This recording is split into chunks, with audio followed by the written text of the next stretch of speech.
Oke, Assalamualaikum warahmatullahi wabarakatuh teman-teman semua. Ketemu lagi dengan saya Ridwan Ilyas. Di video kali ini kita akan belajar kembali basic Python. Di channel saya udah buat playlist basic Python. Dan untuk kali ini saya akan kembali membuat video pembelajaran basic Python menggunakan modul-modul yang ada di data CHEM.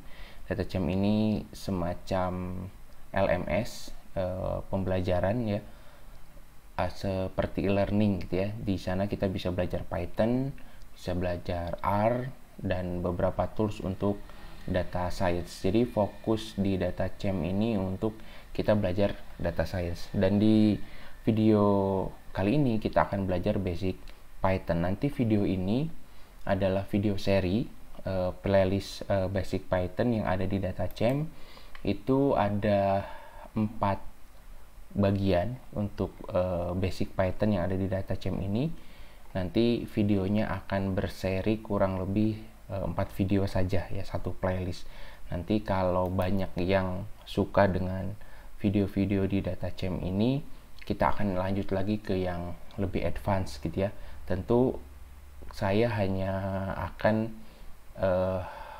membahas di data CHEM ini yang Python. Untuk yang R-nya sementara tidak, saya akan bahas dulu, entah mungkin kapan hari akan saya bahas, karena sejauh ini saya fokus belajar dan mengajar di bahasa pemrograman Python. Nah, nanti di sini akan ada beberapa bagian yang akan saya skip, seperti video introduction. Beberapa video atau semua video yang ada di data CHEM ini akan saya skip. Maksudnya apa? Supaya waktunya tidak terlalu lama, dan nanti inti materi yang disampaikan itu akan saya jelaskan secara naratif menggunakan bahasa saya sendiri dengan bahasa Indonesia gitu ya. Seperti itu. Dan buat teman-teman yang mau belajar sebenarnya bisa menggunakan materi pembelajaran ini, tinggal teman-teman coba praktekkan di IDE yang teman-teman punya, baik bisa menggunakan PyCharm ataupun di Google Colabs gitu ya. Seperti itu. Dan disclaimer juga, materi pembelajaran ini tidak disponsori oleh data CHEM ya, kecuali ada orang data CHEM Anda melihat video ini mau sponsori saya, terima kasih. Saya punya akses ke sini karena memang membeli gitu ya, akses ke data CHEM untuk belajar Python. Oke, kita langsung mulai saja. Ini ada satu video introduction tapi akan saya skip. Oke, di bagian pertama ini kita diminta menuliskan di Python shell. Jadi Python itu ada dua tipe shell sejauh ini, ada yang Python dan ada yang Python biasa gitu ya. Yang Python ini kita gunakan untuk menjalankan kode Python, tapi dia secara blok gitu. Jadi bukan per baris tapi satu blok gitu ya. Dan ini biasa kita pakai kalau kita menggunakan Google Colabs, itu kan kita ngerunning Pythonnya itu per blok, jadi nggak satu script dari atas ke bawah ataupun per baris. Nah, di awal kita diminta menuliskan di Python shell-nya itu menghitung angka. Di sini kalau kita running, sebentar. Oke, di sini di atas ada run code yang di atas, print 5 dibagi 8.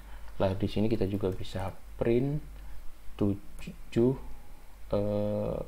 ditambah dengan 10 gitu ya. Kita bisa running kodenya.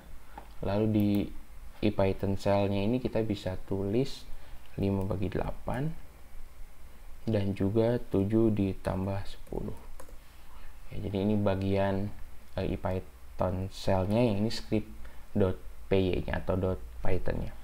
Kita coba submit jawabannya. Oke, jawabannya betul ya. Oke, kita lanjut ke yang berikutnya. Oke, untuk yang berikutnya ini ada sebuah pertanyaan, kapan kita menggunakan Python? Python sangat versatile language for application, can you use Python? Jadi apa ya, istilahnya sangat mudah gitu ya untuk menggunakan Python, dan scriptnya itu sangat sederhana ya. Kita bisa gunakan untuk quick calculation, oke, untuk data driven website juga bisa. Your boss asks you to oke, untuk menganalisis data juga bisa, semuanya kayaknya bisa ya. Jadi Python itu bisa dipakai untuk semuanya. Oke, nah yang berikutnya di sini kita diminta untuk memberikan komen. Ya, jadi komen di Python itu menggunakan hashtag ya. Jadi kita kalau ada satu script, satu baris, kita pakai hashtag, artinya itu sebuah komen, tidak akan dieksekusi. Oke, kita coba running kodenya, lalu kita submit jawabannya. Oke, betul ya. Jadi biasanya di dalam setiap bahasa pemrograman itu ada sintak untuk memberikan komen ya, artinya si baris kode itu tidak akan dieksekusi. Nah, di Python itu menggunakan hashtag seperti ini. Oke, kita lanjut.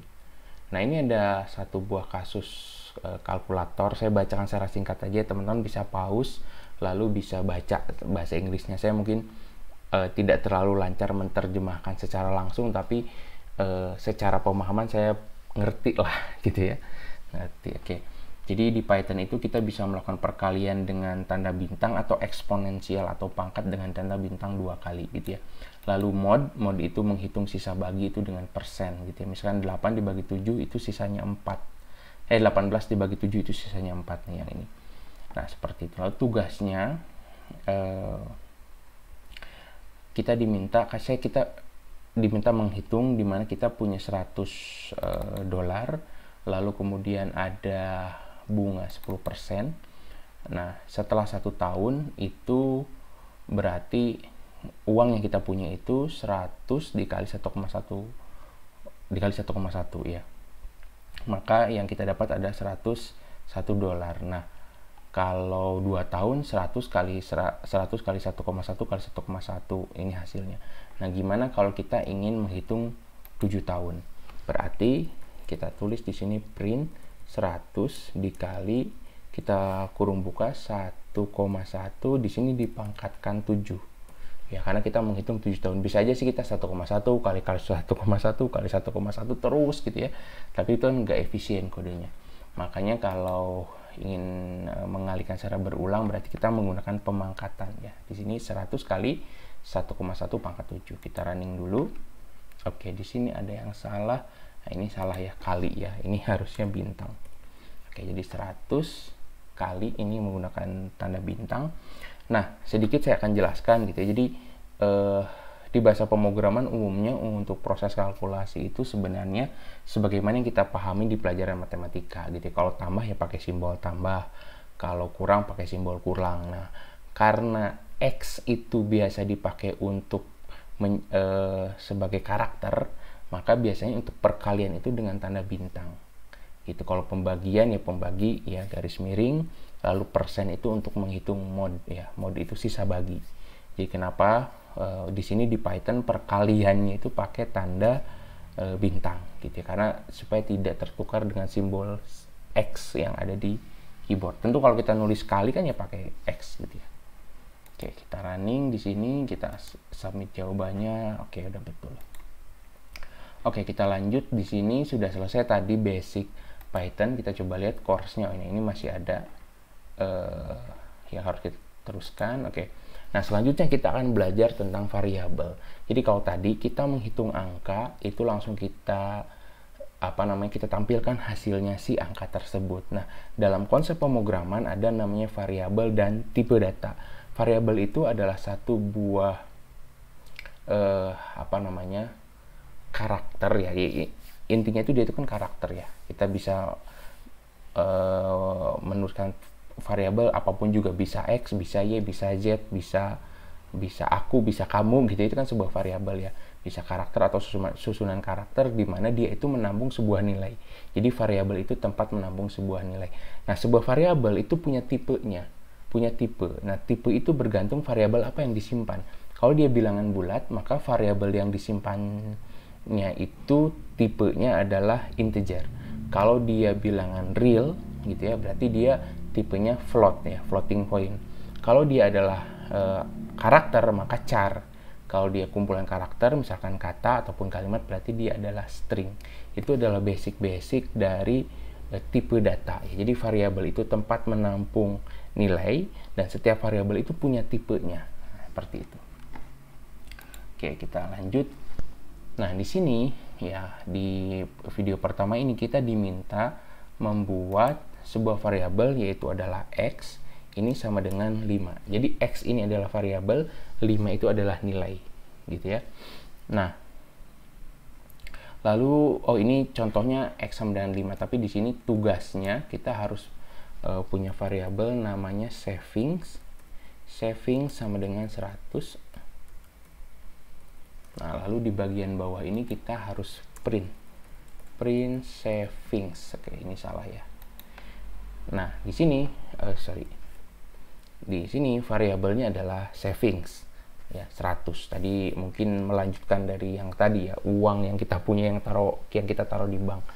Itu savingsnya kita simpan dengan nilai 100 ini ya. 100 ini kita simpan ke savings, lalu savingsnya kita tampilkan di layar. Nah, inilah konsep penggunaan variabel dalam bahasa pemrograman. Tentu dalam hal ini adalah bahasa pemrograman Python.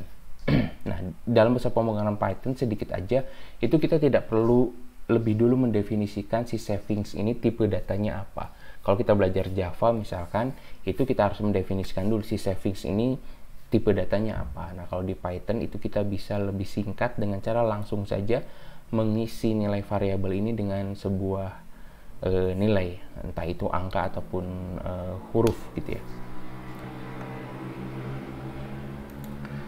Kita running kodenya,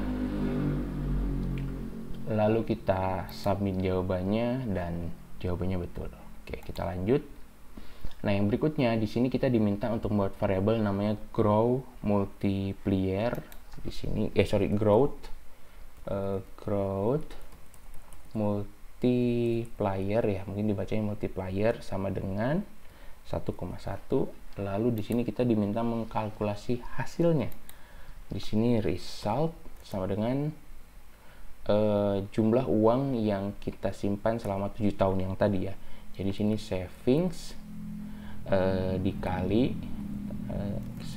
dikali kurung buka growth multiplier. Di sini di IDE-nya DataChamp ini kita ada bantuan ya, kalau ngetik variabel karakter yang variabel yang ada di atas itu kita langsung dikasih auto correct gitu ya, jadi lebih cepat.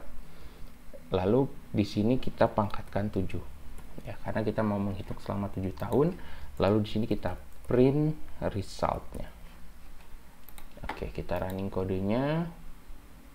Oke, di sini saving not defined. Ini sini ya. Jadi dalam penggunaan variabel itu harus konsisten.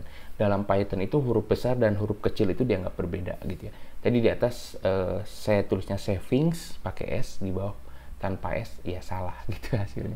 Karena savings tanpa S itu tidak diketahui. Oke, kita running kodenya, udah keluar tanpa error, kita submit jawabannya. Oke, yang berikutnya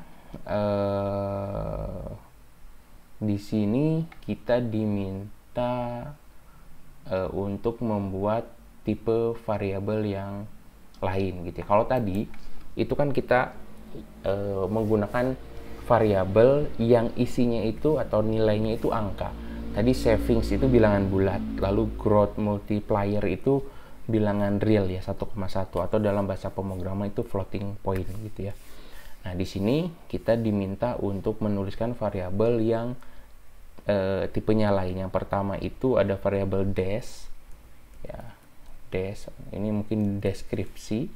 Nah, deskripsi ini tipenya adalah string ya, karena kita akan menyimpan sebuah frasa kumpulan karakter yaitu compound interest. Oke, lalu selanjutnya kita di sini diminta membuat variabel namanya profitable gitu ya. Profitable ini kita isi dengan true. Nah, true ini apa? True ini adalah tipe variabel boolean, true or false. Jadi benar atau salah. Nah, ini dalam konsep bahasa pemrograman variabel boolean ini nanti penggunaannya akan sangat banyak gitu ya. Di sini Di bagian kiri ada penjelasannya. Jadi ada tipe data namanya str yang mewakili string, itu untuk merepresentasikan teks ya, bisa single text atau teks yang panjang. Caranya adalah membuat variabelnya itu dalam double quote gitu ya. Lalu kemudian ada tipe boolean atau bool gitu ya, yang ini merepresentasikan sebuah nilai logik ya, bisa true, T-nya huruf besar awalnya, lalu bisa isi dengan false, berarti salah, true false, seperti itu. Oke, ini kita coba running kodenya, nggak ada error, kita submit. Oke, di sini ada yang salah ya. Salahnya adalah ini bukan compound ya, compound, dia mintanya compound interest. Oke, kita running kodenya ya. Kejadian barusan itu sintaknya nggak error ya, sintaknya nggak error, tapi logiknya error. Nah, ini sedikit pembelajarannya. Jadi dalam bahasa pemrograman itu ada dua jenis error. Yang pertama sintak error ya, sintak error itu seperti tadi, di atas savings pakai s, di bawah tanpa s, itu sintaks error. Nah, yang barusan itu sintaksnya nggak error, di running hasilnya ada, tapi tidak sesuai dengan spesifikasi. Itu namanya logic error gitu ya, seperti itu. Oke, udah selesai. Kita lanjut. Oke, ini ada soal jawab. Nah, di sini to find out the type of variable refer value, you can use type. Jadi kalau kita ingin tahu tipe data dari sebuah variabel, kita masukkan variabel tersebut ke dalam fungsi type. Nanti dia akan menghasilkan atau akan menampilkan tipe datanya apa. Nah, di sini ada tipe data yang disetting oleh soalnya, yaitu bukan tipe data, ada variabel A, B, C. Kita diminta untuk menebak A, B, C ini tipenya apa. Nah, karena kita nggak tahu sebelumnya pengkodenya seperti apa, makanya caranya adalah dengan mengetik di selnya, kita ketik type A, lalu kita enter, nanti kita lihat hasilnya apa. Oke, nggak keluar, kita tulis print ya. Oh, ada tuh, ternyata ada. Oke, nggak usah kita tulis print. Type A, keluarnya floating point, atau dalam bahasa matematikanya itu bilangan real. Lalu kita bisa tulis type B. B itu str atau string, intinya dia menampung sebuah kata ataupun kalimat yang diperlakukan sebagai sebuah string, bukan angka gitu ya. Lalu kemudian kita tulis type C. Type C itu boolean ya, BOL, berarti dia tipenya boolean. Maka yang benar adalah A itu adalah float, ini A adalah float, B itu str, yang ini, lalu C itu boolean. Kita submit jawabannya. Oke, selesai. Nah, kita lihat dulu kita sudah sampai mana. Ada beberapa tugas lagi. Nah, di sini ini agak panjang. Kita diminta mengkalkulasi produk of saving dan growth multiplier store result selama 1 tahun. Jadi di sini assign product of saving growth multiplier to year 1. Berarti di sini year 1 itu sama dengan savings dikalikan dengan growth multiplier. Oke, ini savings growth multiplier. Di sini kita print year 1. Di sini assign sum of description and description to double dash.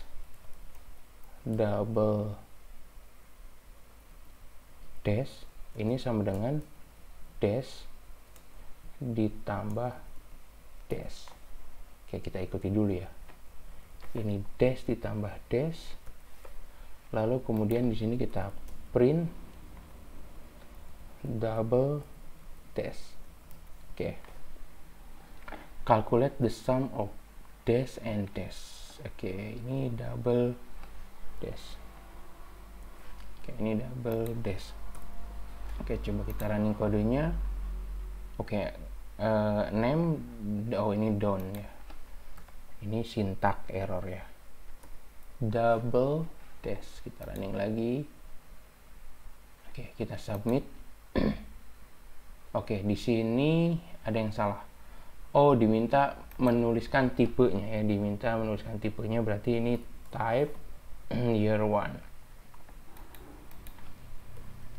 Oke, kita running kode. Oke, nggak ada yang error. Year 1 itu float, lalu print double dash itu compound interest. Oke. Nice to how dash plus dash cause compound interest and compound interest to be posted together. Jadi kalau kita menjumlahkan variabel yang tipe datanya string, yaitu stringnya digabung aja gitu ya, jadi bukan penjumlahan angka gitu. Jadi kalau ada Ridwan plus Ilyas ya Ridwan Ilyas, cuman kan karena Ridwan dan Ilyas itu nggak ada spasinya, jadi tampilannya nanti hasilnya kalau kita tuliskan Ridwan Ilyas gitu ya. Di sini compound interest ya compound interest saja, tapi antara compound interest yang pertama dan yang kedua itu nggak ada spasi, jadi langsung nyambung gitu. Itu maksudnya operasi pada variabel yang tipe datanya string. Oke, kita lanjut. Nah, di sini oke, kita diminta untuk memperbaiki. Nah, ada namanya perubahan tipe ya. Di sini kita diminta untuk merubah tipe.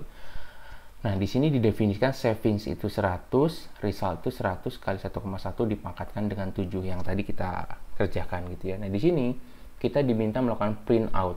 Di sini I start with $savings. Nah, teman-teman lihat di sini. Di sini ya, di sini I start itu kan string. Lalu savings itu kan tadi ini angka ya. Kalau string ditambahkan dengan apa namanya angka itu nggak bisa. Kita harus ubah dulu ke dalam bentuk string karena kita mau menampilkan satu baris string gitu ya, satu baris string. Maka caranya adalah dengan mengetik str kurung buka variabel yang kita mau ubah ke dalam bentuk string lalu kurung tutup. Caranya seperti itu. Dan di sini juga resultnya kita ganti ke str, maksudnya ke string ya. Caranya masukkan ke fungsi string ya, str kurung buka result kurung tutup. Nah, jadi si savingnya akan diberlakukan sebagai string, resultnya juga sebagai string. Lalu di sini didefinisikan p string, ini tipenya string karena pakai tanda kutip. Nah, di sini kita diminta untuk merubah ke float. Ya, caranya berarti di sini p